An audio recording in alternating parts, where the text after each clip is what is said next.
আজকের গুণীজন সম্বর্ধনার এই সুন্দর অনুষ্ঠানের সম্মানিত সভাপতি, প্রধান অতিথি, জননন্দিত জননেতা, ভাষা আন্দোলনের অগ্রসৈনিক জনাব অধ্যাপক গোলাম আজম, সংবর্ধিত কবি, সাহিত্যিক, ব্যাংকার সুধীজন এবং উপস্থিত সম্মানিত সুধীমণ্ডলী, আসসালামু আলাইকুম রহমতুল্লাহ তাআলা ওয়া বারাকাতুহু। আজকের বিভিন্ন ক্ষেত্রে যাদেরকে সম্বর্ধনা দেওয়া হয়েছে, আমার চিন্তায় যথাযোগ্য জায়গায় তারা সম্বর্ধনা দিয়েছেন, সম্মাননা দিয়েছেন।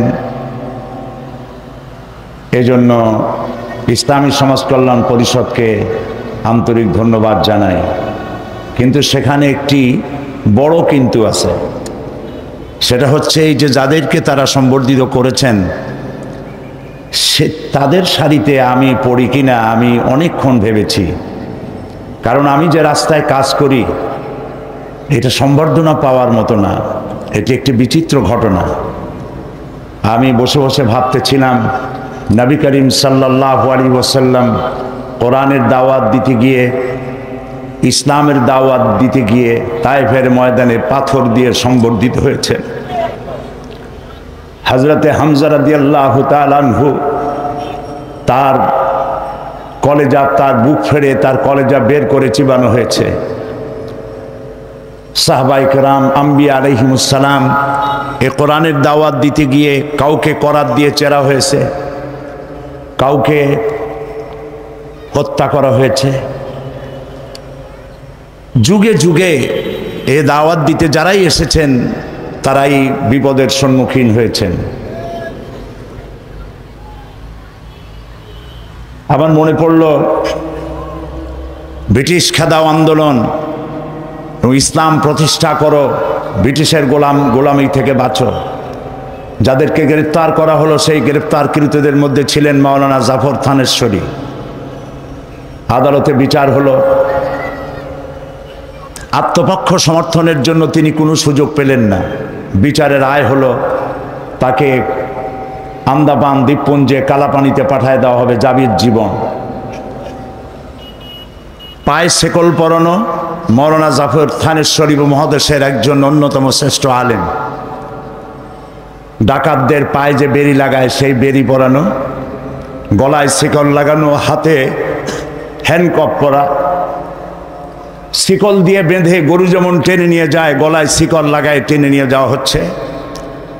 রাস্তার দুই ধারে দাঁড়িয়েছে অসংখ্য মানুষ। সম্বর্ধনার কি বিচিত্র দৃশ্য! কেউ সাহস করে কাঁদতেও পারছে না, অশ্রু সজল নেত্রে দুদিকে মানুষ দাঁড়ানো। তিনি হাঁটতেছেন বীর বিক্রমে, হেঁটে যাচ্ছেন সামনের দিকে। হঠাৎ নজর পড়ল যারা দাঁড়িয়ে আছে তাদের মধ্যে বোরখা পরিহিতা এক মহিলা, পাশে 3-4টা বাচ্চা। বাচ্চাগুলি দেখে তিনি বুঝলেন এ তো আমারই বাচ্চা, এবং বুঝতে পারলেন কালো বোরখা পরিহিতা মহিলা তারই স্ত্রী। কাছে গিয়ে থমকে দাঁড়ালেন।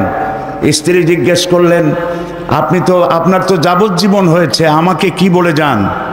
জাফর থানেশ্বরী বললেন, আমি তোমাকে সেই কথাই বলে যাব ইব্রাহিম আলাইহিস সালাম হাজেরা এবং ইসমাইলকে যে কথা বলে মরুভূমিতে রেখে গেছিলেন সেই কথাই আমি আজকে বলে গেলাম, তোমাকে আল্লাহর হাতে আমি সুপর্দ করে গেলাম। সম্বর্ধনা পাওয়ার মতো কিছুই করি নেই। আমি শুধু এতটুকু মনে করি যে কিয়ামতের দিন আল্লাহ তাআলা যদি বলেন তোকে মাফ করে দিলাম, এটাই সব থেকে বড় পাওনা হবে। এর থেকে বড় পাওনা কিছুই আশা করি না।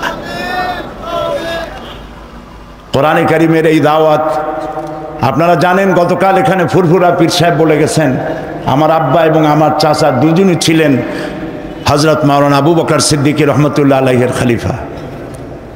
আমার ময়দান ছিল খুব ফুলে ভরা, কুসুমাস্তীর্ণ। সেই কুসুমাস্তীর্ণ পথ থেকে উত্তপ্ত মরুভূমির উপরে, বালুর উপরে জেল জরিমানার ঝুঁকি নিয়ে এই রাস্তায় আসার তৌফিক দিয়েছেন আল্লাহ রাব্বুল আলামিন তাফহিমুল কোরআনের কারণে। আজকে বলতে আমার দ্বিধা নাই, কোরআনের তাফসীর করতে গিয়ে আমার কোনো কৃতিত্ব নাই, এর সমস্ত কৃতিত্ব আল্লাহ পাকের এবং তারপরে তাফহিমুল কোরআনের। তাফহিমুল কোরআন আমি বুঝেছি, আমার চিন্তার দিগন্তকে উন্মোচিত করেছে তাফহিমুল কোরআন, আমাকে উত্তপ্ত ময়দানে নিয়ে এসেছে তাফহিমুল কোরআন। আমি যেটা মোমেন তো সেই ব্যক্তি নিজে যা বোঝে, নিজের জন্য যা ভালো মনে করে অন্যের জন্যও তা ভালো মনে করে।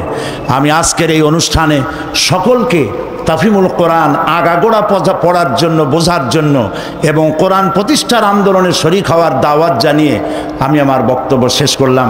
এই আনন্দঘন পরিবেশে একটু ভারাক্রান্ত করে ফেললাম আমার বক্তব্য দিয়ে, সেজন্য আমি দুঃখ প্রকাশ করছি। আমি আল্লাহর সাহায্য কামনা করি, আল্লাহর করুণার ভিক্ষুক হয়ে থাকতে চাই, আল্লাহর সাহায্য কামনা করি আমার জাতির জন্য, দেশের জন্য, বিশ্ববাসীর জন্য। হাযা মা ইলমি ওয়াল ইলমু ইনদাল্লাহ আলাইহি তাওয়াক্কালতু ইলাইহি উনীব। আসসালামু আলাইকুম ওয়া রাহমাতুল্লাহি তাআলা ওয়া বারাকাতুহু।